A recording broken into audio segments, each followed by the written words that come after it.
go. Send it home.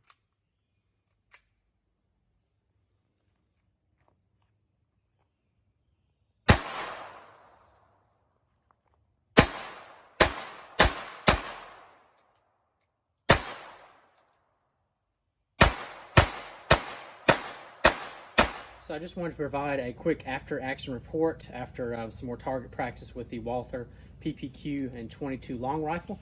I will say that my wife and I, we both have more experience with the Walther P22 model, and I would say we both shoot better with this particular handgun compared to the PPQ. The PPQ, this particular handgun is newer to me, to both of us. I've only had it maybe a year.